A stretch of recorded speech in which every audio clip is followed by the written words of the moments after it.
রাষ্ট্রপতির প্রশ্নের মুখে সুপ্রিম কোর্ট। হঠাৎ কি হল? তোলপাড় দেশ। বুধবার দেশের 52তম প্রধান বিচারপতি হিসেবে শপথ নিয়েছেন জাস্টিস বি.আর. গাভাই। আর তারপরেই বোর্ড পরীক্ষার মুখে পড়তে চলেছেন তিনি। এবার নজিরবিহীনভাবে সুপ্রিম কোর্টকে সুপ্রিম 14টি প্রশ্ন করলেন রাষ্ট্রপতি দ্রৌপদী মুর্মু। ভারতীয় সংবিধানের 143 ধারা ব্যবহার করে এই প্রশ্নগুলি করেছেন তিনি। সুপ্রিম কোর্টকে কি প্রশ্ন করলেন রাষ্ট্রপতি? গত এপ্রিল মাসে রাষ্ট্রপতি ও রাজ্যপালদের বিল পাশ করানোর ক্ষেত্রে সময়সীমা বেঁধে দিয়েছিল এদেশের সর্বোচ্চ আদালত, যা নিয়ে রাজনৈতিক মহলেও জলঘোলা হয়েছিল। শীর্ষ আদালতের 2 সদস্যের ডিভিশন বেঞ্চ জানিয়েছিল, আইনসভায় পাশ হয়ে যাওয়া কোনো বিল রাষ্ট্রপতি বা রাজ্যপাল কেউই অনির্দিষ্টকালের জন্য আটকে রাখতে পারেন না। সংশ্লিষ্ট বিল নিয়ে একটি নির্দিষ্ট সময়ের মধ্যে তাদের সিদ্ধান্ত গ্রহণ করতে হবে। সুপ্রিম কোর্ট কিভাবে রাষ্ট্রপতি ও রাজ্যপালদের সময়সীমা বেঁধে দিতে পারে?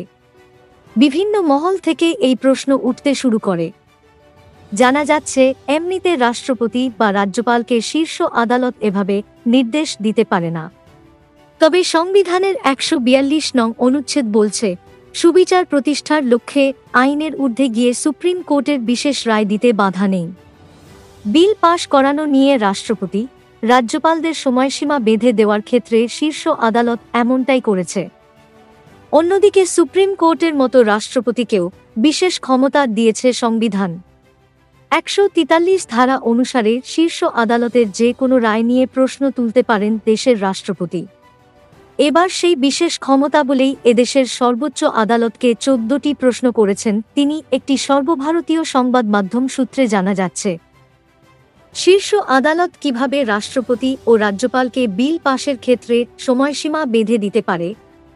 সুপ্রিম রায় কি রাষ্ট্রপতি, রাজ্যপালের ক্ষমতা খর্ব হচ্ছে না? শীর্ষ আদালতের যে বিশেষ ক্ষমতা রয়েছে, সেটিকে কি রাজ্যগুলি কেন্দ্রীয় সরকারের বিরুদ্ধে ব্যবহার করছে? কোনো রাজ্যপালের সিদ্ধান্তে বিচার বিভাগ কি আদৌ হস্তক্ষেপ করতে পারে? এমনই বেশ কিছু প্রশ্ন করেছেন রাষ্ট্রপতি। জানা যাচ্ছে, নিয়ম অনুসারে সুপ্রিম কোর্টের সাংবিধানিক বেঞ্চকে রাষ্ট্রপতি দ্রৌপদী মুর্মুর এই প্রশ্নগুলির